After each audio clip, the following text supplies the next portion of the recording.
Welcome to episode 194 of the Various and Sundry podcast. I'm your host, Matt Harmon, joined live from the Vault Studio, the beautiful campus of Grace College and Theological Seminary, by my good friend, my colleague, my co-host, and the man who is heading to Ohio this week, John Scott Sloat. Doc, what's happening?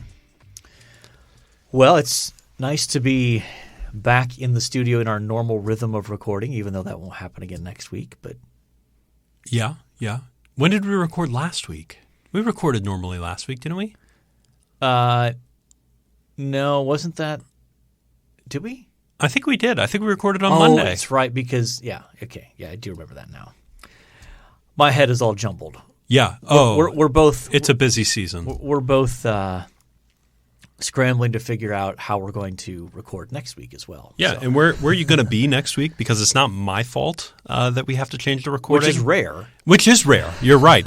We kind of knew this when I took this job, though, 100%. that this was going to be a reality. Yeah, absolutely. But we did not anticipate you leaving town for big-ticket speaking gigs. Well, I don't know about that. So next week, I will be at the Gospel Coalition Conference. And which main stage session do you have? Is it the opener, the closer, somewhere in the middle? I am doing one of the so-called micro events. Micro events, Yes. nice. So it's like a breakout session. Yes. And that's on the Monday of Gospel Coalition, Monday afternoon. okay, and That's actually exactly when we would normally be recording. okay. So if people want to hear you, Yeah. they could go to your micro event at the Gospel Coalition. That's in correct. Indianapolis. Yes. Monday, Yes. 1 o'clock. Yeah, the whole session runs from 1 to 3. I'm one of several people that's a part of it. So Who else is a part of your micro sesh? probably the name most people would recognize out of this, Trevin Wax. Okay. Yeah. C.S. Lewis guy, big C.S. Lewis guy. Yep. So let's see. Alan Noble is also part of it, right? Or did he back out? No. As far as I know, he's still in. Okay. As far as I know. Let's see who else. Timothy Paul Jones, who's a apologetics prof at Southern. Okay. Erwin Ince, who's a pastor in the Louisville area as well. Nice job pronouncing that. I appreciate that. I'm working on it. Yeah, there's a bunch of us, so it's even hard for me to keep track, to be honest. And what's the format? Do you have like 20 minutes to talk, or each of us will give short, almost like TED Talk sort of presentations, and then there'll be a panel discussion. Okay, with some interaction.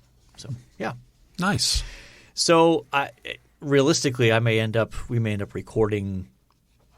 I may record from my hotel room before the event on that Monday. We'll see. Yeah, we'll see. It'll work because we're going to have to talk about the previous weekend's sports.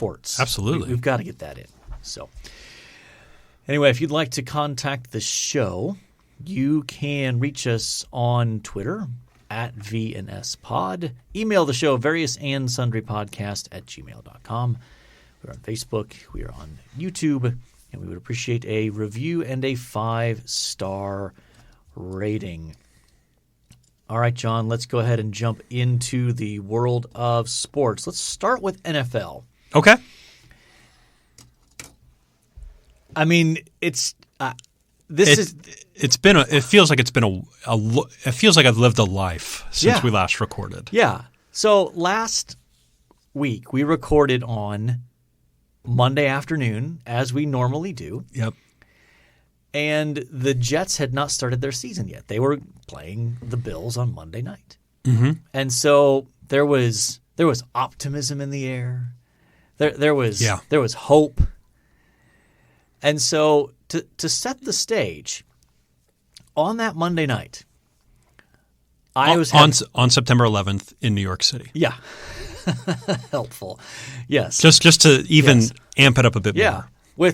After Aaron Rodgers ran out of the tunnel, wasn't he carrying like a big American flag? He had an American flag in hand. Yes. Okay. So on that night, I have my mentor group of seminary guys in my home, and so wasn't watching the game at that point. We were catching up on our weeks, praying, spending time in the Word. And then when dessert time came, that's when I turned on the TV. And this was like, I don't know. It was like halfway through the second quarter. And I turned it on, and I'm not really paying that much attention because I'm talking with the guys and that sort of thing. And I look up at the screen, and I'm like, that's not Aaron Rodgers. That's a Mormon. That's not Aaron Rodgers. Yeah. Like, what is going on? And then, of course, check Twitter and discover on the fourth play. Fourth play, yeah. Aaron Rodgers tore his Achilles. Yeah. So talk us through the emotions of that evening. So I heard one guy describe it, and I think this was helpful, as perhaps the highest of highs to the lowest of lows that there's ever been in sports. So, I mean, this radio host was trying to get people to call in and say, like, can you find a bigger discrepancy between a highest of high moment and a lowest of low moment? And, running out on the field on September 11th with the American flag, so much hope and optimism. I mean, go back and read the Twitter feeds from that game.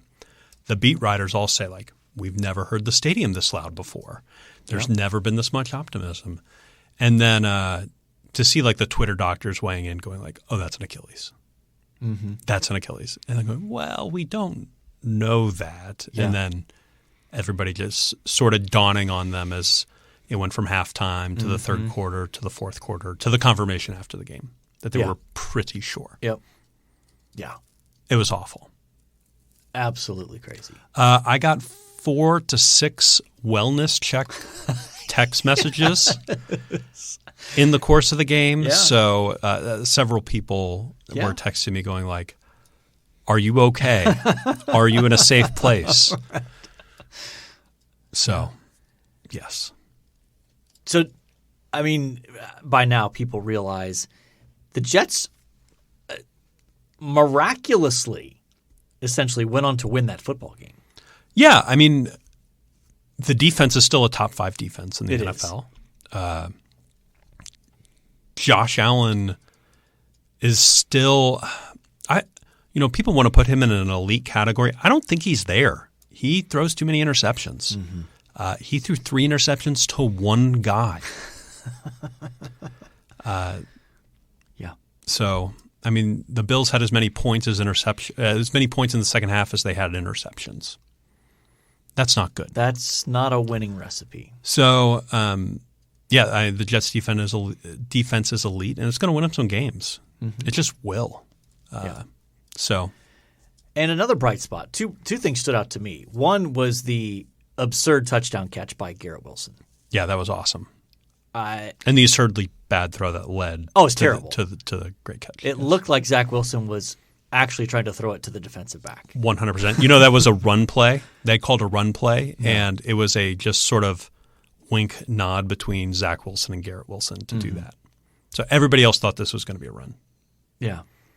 I mean, a terrible throw. But again, I don't like the overreaction, the hype stuff, but like I don't remember seeing a catch where a receiver backhands the ball, in essence, kind of tipping it to himself. Yeah. And then coming down with it. All the while, like with the defensive back draped all over him. So that was fun. He's amazing. He's very, very good. I mean, very good. You could tell at Ohio State he was going to be a really good NFL wide receiver. Well, did you see him yesterday? He had that 68-yard touchdown catch. Yes. Yeah, and I think people don't always recognize – like he's not like an elite speed guy, but he's faster than a lot of people think he is, I think. Yeah. And quite frankly, if Zach Wilson's arm isn't just tapped, Garrett Wilson has another touchdown in that game. That's right. Because he was open in the corner of the end zone. Zach Wilson tried to get it to him. His arm was hit as he was throwing. Ball went incomplete, but he was open. Yep. So Anyway. And then, of course, the ending of the game. Yes. I mean, you don't see too many games end on a walk-off punt return touchdown in overtime. Yeah. By the guy that was featured in Hard Knocks. Yeah. Where they were in the room when he found out he made the 53-man roster. Yeah. He went to – I can't remember what school he went to. I don't remember. It's a smaller school. It's not like one of the Power 5 conference schools or something like that. Yeah, it's a smaller D1 or D2 school, and he walked on and basically signed – undrafted rookie, signed with the Jets and made the team because of his speed and – Well, that decision seemed to have paid off already. Yes. So they did pick up the win. They came back to earth this past weekend against the Cowboys. Yeah, Dallas is a good team. They are. Dallas is a good team. I will say there were some bad calls in that first half against us. I didn't watch it carefully, so I can't comment on that. Yeah, some bad calls. Okay. But the offensive line was not very good. I think Dallas had a good game plan for us, and I don't think we responded well. I think we tackled poorly and played sloppy football. Yeah. I don't think it's all on Zach Wilson's shoulders. I think it is a different game with Aaron Rodgers in there, obviously. He makes up for and covers a lot of deficiencies. He's capable of that. Oh, yeah. But Zach Wilson's 2-minute drill was very, very good. Took them down the field, ran when he needed to. I thought he did an okay job until the fourth quarter when he was just his old self. Okay. Yes. One thing we did learn from the first 2 weeks of the NFL season is that the best team in New York is apparently the Dallas Cowboys, since they swept New York in the first 2 weeks. Yeah, they did. They look pretty good. The Cowboys do. I mean, they absolutely obliterated the Giants. They looked real good against the Giants, and then beat the Jets yesterday. Anything else stand out to you from the NFL weekend? Trying to think. Bengals are 0-2. Yep, and their offense has struggled. Yes, and Joe Burrow doesn't look healthy. I've been able to see parts of both those games. They don't look good. Yep. Falcons are 2-0. I don't know anybody that had that on their bingo card. Probably not. Ravens are 2-0. That's expected. The Bears are 0-2. Yeah, it's not a good start. Nope. And a lot of criticism of Justin Fields. And again, I'm not here to defend him. He deserves some criticism for sure. But it's interesting. For some reason on my Twitter feed now, some Bears stuff shows up in terms of like analyzing Justin Fields' play and that sort of stuff. And there's a good bit of discussion of, Fields has lots of room to grow, but they're still not – basically the Bears organization has not done him any favors in terms of how they've coached him and what they've created in terms of some bad habits and that kind of thing. So anyway. Commanders are 2-0. That's also a surprise, yeah. And the Broncos are 0-2. Okay, yeah. Maybe that's not. Did you see the end of that game? I did not, no. Broncos are down 8. They throw a Hail Mary on the last play of the game. The ball gets ricocheted like 3 times. They catch it. It's a touchdown. So they have to go for 2. They miss the 2-point conversion. So they get the less probable play and can't get the 2-point conversion. Get the 2-point conversion. So, yeah. So let's move on to college football. Sounds good. I was actually at the Ohio State game this weekend. Okay, who do they play? They played the Hilltoppers of Western Kentucky. And this game was in Columbus, I assume. Columbus, yes. Okay. Yes. A much better performance from Ohio State. They finally looked like a team that you think, this is the kind of team that could compete for a national championship. Now, again, it's Western Kentucky. Sure. They're not that great, so let's relax. But they finally did what they were supposed to do to a team like that. They beat them 63-10. Like, they put it to them. Yeah. Which is what they're supposed to do. But the 2 opponents they played before that, they were significantly better than and didn't really stomp them like they should have. So there was a lot of angst in the Ohio State fan base. One interesting side note So Alabama struggled against South Florida. They ended up winning 17-3. So Alabama beat South Florida by 14 points. The same Western Kentucky team that Ohio State beat South Florida by 17 points. Wow. Which I think is more a reflection of Alabama's struggles than it is of Ohio State's amazing. Sure. But so back to Ohio State. Here's the thing.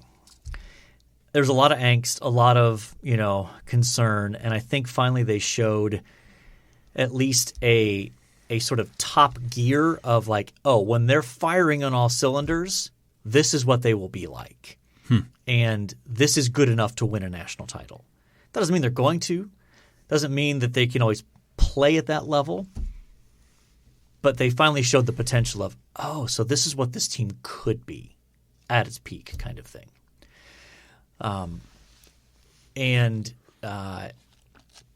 I feel much better now about them going into this next weekend's game, which is the first big test of the year at Notre Dame in South Bend on a Saturday night. Are you going to that game? Do you know my financial situation, John? Do you think I am made of money? I can't afford the Catholic seats. Is that the issue here? Yes. Interesting. Yes. One game I did want to talk about, I don't know if you saw it. I did not see it, but I heard a lot of people talking about it. I have a story about it. But Colorado State? I only saw highlights because that game didn't start until 10 o'clock at night. Because that's they're in the mountain time zone. Mm-hmm. So that was 8 o'clock their time. But I couldn't. There's no way I was staying up for that. Yeah. Apparently was a great game. Yes. That's what I see. And apparently a lot of extracurriculars. Yep. I'll leave it at that. I mean, it's a natural rivalry between Colorado and Colorado State. That is a legitimate, long-standing rivalry. But there was a lot of talk leading up to the game as well. Well, so this is well documented on the podcast. I go to bed early, so I definitely did not stay up for that game. But I had an early flight the next morning. So my wife and I were in Durham, North Carolina. And so we got to the airport 2 hours before our flight. We were at the airport at 5:30 in the morning. Mm-hmm. We are on the bus from the rental car lot to the airport at 5:30. And we're on there with a bunch of college football fans because there was two college football games in Durham that weekend, 2D1. Okay. And everybody on this bus at 5:30 was talking about Colorado State and how they stayed up to watch the game. That ended 3 hours previous. Yeah, it would have ended around 2:30. Yes, that's what they all talked about. They're like, "Oh, I'm on 3 hours sleep," Yeah. Which it just blows me away. Colorado, I don't think was on anybody's radar. No, they were completely irrelevant until Prime goes there. Yep.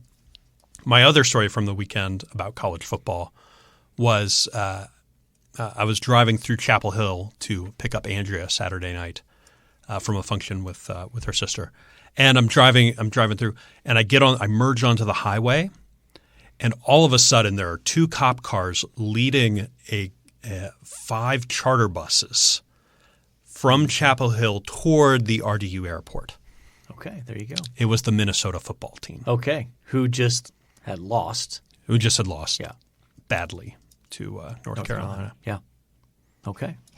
Did you get to slip in behind that? And it was kind of funny. So there was no cars next to them, and we had 3 or 4 lanes, and there were no cars around them. However, I merged like in the middle of this caravan of chartered buses, and so I'm like, should I be here? Do I put on the brakes and back off? Do I speed up and get past these cops with their lights on? Probably not. That's probably not the best decision. And so I just kind of stayed there and looked for any sort of driving social cues that I should not be here. And none ever came, and I exited pretty quickly. But gotcha. Okay. It was one of those moments where I'm like, I don't know what to do here. The driver's book does not prepare Doesn't you cover that one. For that. Yeah. Anyway, those are my 2 college football stories from the weekend. I mean, the big story from that Colorado State game, besides Colorado winning in double overtime, is Travis Hunter, one of Colorado's big-name players, plays both offense and defense, got injured on a complete cheap shot after the play hit. Have you seen this? No, I haven't. I didn't even see highlights. So they threw the ball to him. Ball was well overthrown, and well after the play, one of the safeties from Colorado State comes in late and absolutely like blasts him like in the ribs. Oh gosh. And gets flagged for it, but like Travis Hunter had to go to the hospital. And he's going to be out for at least a few games, I think. And he's one of their two best players. Him and Deion's son, who plays quarterback. Those two are their best players. Yeah. So it was a totally and obviously dirty play. In the NFL, they probably would have they probably would suspend him for it. Definitely would fine him for it. But it was just a 15-yard personal foul penalty.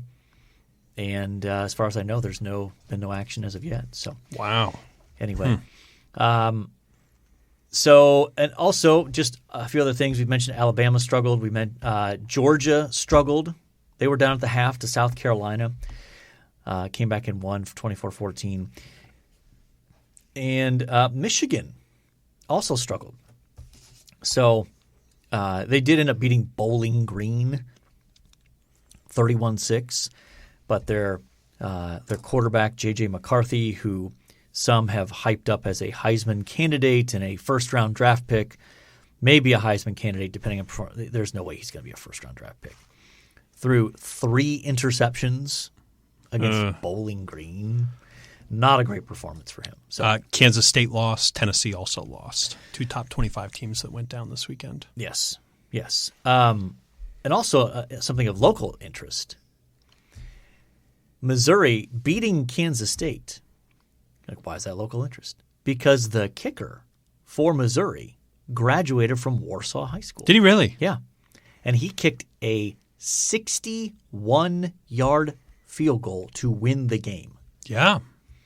So that'll do it. Props to him. Yeah. So much sports we could talk about. We could totally turn this into a sports-only podcast. Yeah, but, you know. We shan't. We shan't, yes. We shan't. Ready to move on? Sure.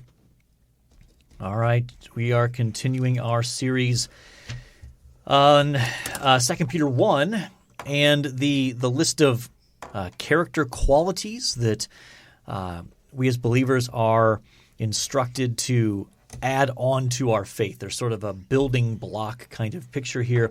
Do you have the text in front of you there, John? Yeah, you want me to read? Where do you want me to read?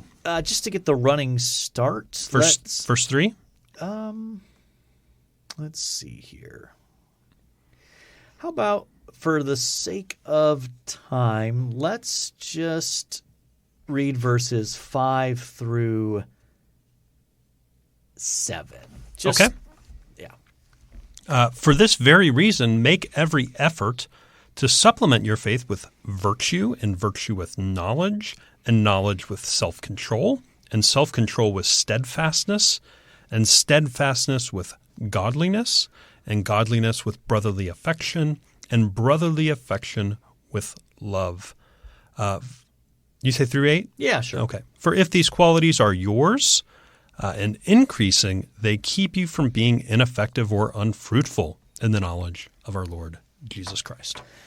Yeah, so, I mean, part of the heart behind this series is it lays out a compelling case for, I would hope all of us as Christians want to be effective and fruitful. And that these building blocks of character qualities are laid out by Peter as things that we need to actively pursue. These are not things that just magically happen to us. They need to be actively pursued. And so last week we talked about faith as the starting point. And then this week we pick up our discussion with virtue. Though it's interesting reading out of the ESV here, if you look at the footnote they include there, it says another possible way to translate that is excellence. Which I believe they do translate it that way in verse, is that 3? Verse 3? They have I believe the same word. Verse 3, let's see here. Who called us to his own glory and excellence. Yes. So, the unfortunate thing is that although that's one word in Greek, arete, it's virtue and excellency strike us differently in English. Mm-hmm. Not that they're completely unrelated, but I don't know that we would immediately, if I asked you for a synonym for virtue, I don't think excellency would be up on the list. You might get there eventually, or vice versa. If you ask for what's a synonym for excellence, I don't know that virtue would be one of your first few choices. Yeah, I mean, if you attached moral excellence to it, you might get there a little bit quicker, but you're right. Yeah. They're not 100% overlapping. Okay. So let's talk about both. Because I think, the word itself lends itself to thinking about it from both perspectives. Let's start with virtue. Okay. So what comes to your mind when you hear the term virtue? I think of character, moral quality, character traits that are positive in nature and that accord with a philosophy of life, things like that. Yeah. Yeah, part of this is probably just my own background, but I also think of in the ancient world, just what makes up the good life. Mm-hmm. Those were conversations that were bound together. Like, what is the good life and what is virtue? Those two things were essentially inseparable in the ancient world. If you're going to talk about one, you were going to talk about the other. Yeah, and those virtues ultimately lead to the good life. That you couldn't have the good life without some measure of virtue. And that in one sense, the degree to which you possessed virtue and virtues was directly proportional to your experience of the good life. Yeah. The good life is such a broad term, right? And I was reading just a little bit on this word this morning, and I think one of the philosophers, I can't remember which, used to use this word and say, and it will make you wealthy. These virtues that, however he was defining them, will make you a wealthy person, and that is part of the good life. Yeah. Yeah, for sure. There was in the ancient world there was more of a connection between what we would see at the discussion of virtue as well as sort of prosperity. Mm-hmm. I don't think those things tend to be as easily connected in our contemporary culture. That if you want to talk to somebody about the good life, or what maybe back that up. We're going to talk to someone about virtue. You're probably not that close to a discussion of wealth and success in our culture, unless it's the perils of those things, right? Right. Like these things could potentially hurt your virtue. Sure. In fact, quite frankly, I think many in our contemporary society would say you cannot pursue prosperity and pursue virtue at the same time. That they are essentially mutually exclusive. I think that can take different forms. Mm-hmm. One angle is the Christian form to say, well, if you're going to pursue that kind of prosperity, you're probably making an idol out of it. Mm-hmm. And then that's the exact opposite of Christian virtue. Mm-hmm. From a secular perspective, it would probably be, well, in order to be really prosperous, you're going to have to probably cut some corners and you're going to have to maybe do some things that are a little questionable ethically to really get that level of prosperity. Mm-hmm. So it's fascinating to me that in the ancient world, you would talk about virtue and the good life and prosperity, even specifically financial wealth, and those two things would be discussed in conjunction with each other. And that's not the case in our contemporary culture. Yeah. What do you think that is? What's changed? We're getting into history of thought here and how it shapes, but well, in one sense, I think in the ancient world there was a little bit more sort of reflection on virtue and bigger issues like that than there is in our contemporary culture. We're a very pragmatic people now. yeah. And even the pace of life, I think we've talked about this in the podcast, the pace of life being so busy pushes against time and effort to reflect on the big things of life because you're so consumed with, well, what's the next thing on my to-do list? What do I have to do to get this done? What's next after this?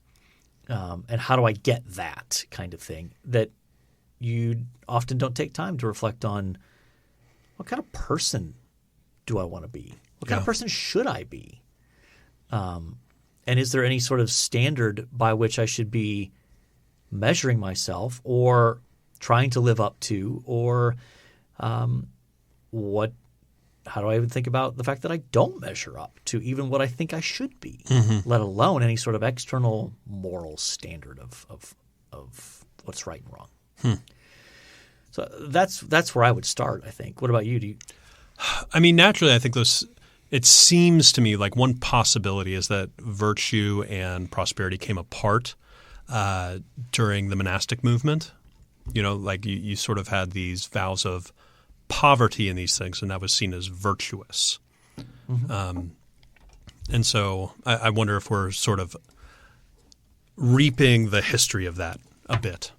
Yeah, that could absolutely be a factor. I think the Enlightenment's another factor in terms of the sort of sacred secular split. When you live in a world view in an environment where everything is spiritually charged, even the most basic of tasks. And then you split that apart and say, well, there's the spiritual realm and then there's the secular realm. Well, it's natural then if you're pursuing stuff in the secular realm to not think about the spiritual realm. And you discover, oh, maybe I actually at a pragmatic level can achieve my perception of what the good life is based on prosperity without any connection to the spiritual end of things. I want to pivot just to catch the other half of this. Yeah.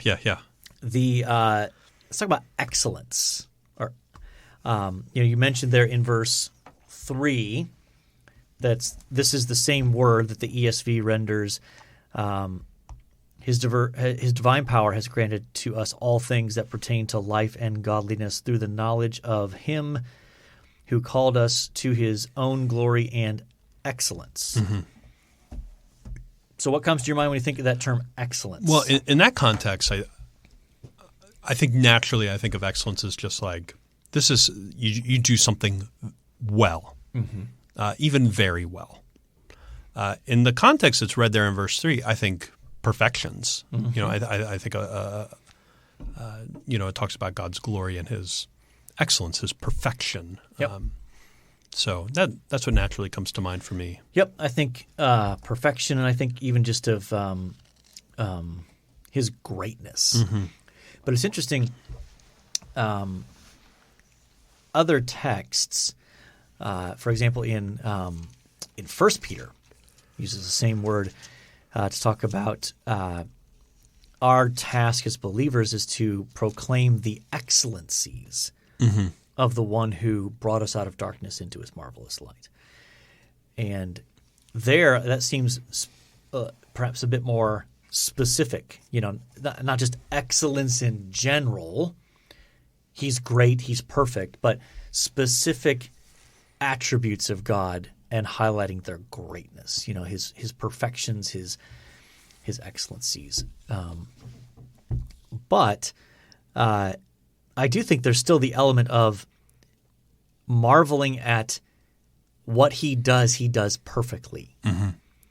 And when you think about someone who is excellent at what they do, typically what stands out, at least to me, is when I see someone who's excellent, it's a combination of typically of gifting / ability, but also this isn't really the right word, but almost something like efficiency, meaning like there's no wasted movement. There's no like wasted effort. It's everything that they're doing is directed towards this one goal, and it's functioning as well as it can to pursue that particular goal. Yeah, it's like skill plus refining that skill, the effort to refine that skill. Yeah. If you see a great musician at a concert hall, right? It is, they're clearly talented. Yeah. But they've also clearly worked very, very hard to refine that to do it the most efficient way or the most beautiful way possible. Yeah, and it involves a measure of wisdom as well when you think about it, because in most areas there is the combination of, well, you need to know the specific skill to do something. But you also need to know when to use which skill or which part of the skill and how much of the skill to use rather than too much of it or not enough of it, right?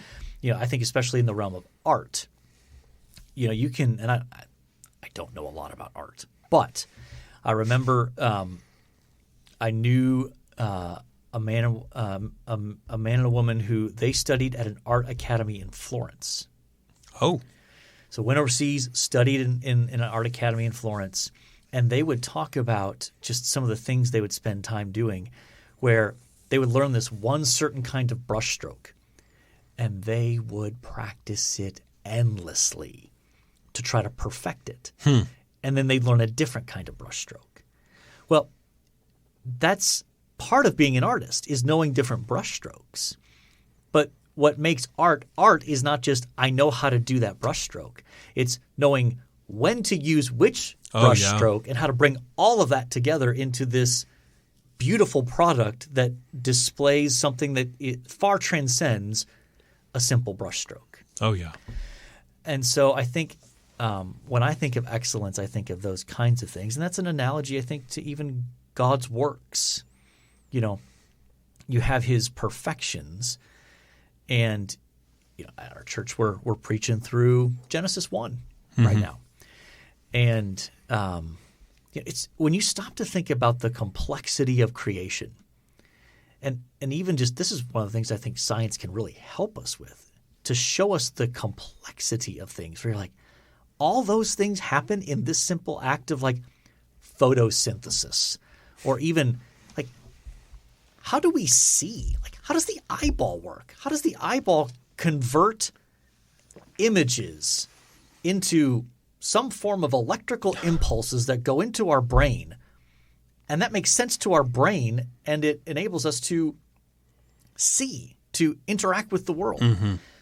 Like, how does that work? It's fascinating. I mean, it's way beyond me. And even when a scientist can explain it, there's still this element of wonder. Like, so you're telling me there's rods and cones? Yeah, we got rods, cones, nerves. We got a lens in there somewhere. Yeah, we got a retina. Like, but and it blows my mind to think somebody could think that all evolved out of nothing. What? How? It all works together so incredibly. Like, how? Anyway. But like, there's just an excellence sometimes that I think you can see even just in the natural world of the complexity. So, how does that end up on our end of things? Well, obviously the virtue piece is understandable in us pursuing virtue, pursuing moral goodness. But I also think there's an element of us as Christians, we should pursue excellence. We should pursue doing things to the best of our ability, not so people think we're great, but so that it reflects back on the God who made us and the God who gave us the gifts and the abilities and the skills and all that sort of thing. Yeah, doing things in a way that enhance others and show the goodness of your Creator ultimately. Yeah. All right. We've already run long here, John. We probably should move on to This day in sports history. Okay, this day in sports history, September 19th, 2023. September 19th. 1971 New York City Marathon inaugural women's race won by Beth Bonner in 2 hours, 55 minutes. Second men's race won by Norman Higgins in 2 hours, 22 minutes. I don't know this, but I'm curious. I wonder when the last time – because basically isn't the New York Marathon consistently won now by Kenyans and others from Africa? Like, isn't that like basically have they not come to dominate? So. I cannot wrap my brain. Even though I was a distance runner in high school, I can't wrap my brain around running 26 miles. Yeah. Did you know Ben? I know Ben runs a lot. He's training for the half marathon in Fort Wayne. Oh, there's a half marathon in Fort Wayne. I think it's the first weekend in October. Okay. I think. Sweet. 1988, American diver. You're right. That's important. Yes, I inserted an R there. Diver Greg Louganis. Yeah, you got that one. Smashes his head on the diving board during the 3-meter springboard preliminaries at the Seoul Olympics. Recovers to qualify for the final, which he won the following day, gold medal. Yes, I remember that. It was very vivid. Like, not a pretty thing to see someone smack. Like, he went up, did the bounce, and then as he was doing his flip, he didn't get out far enough in front of the board and just smacked that back of his head. And it's bloody and everything. It was gross. Yeah, that's no good.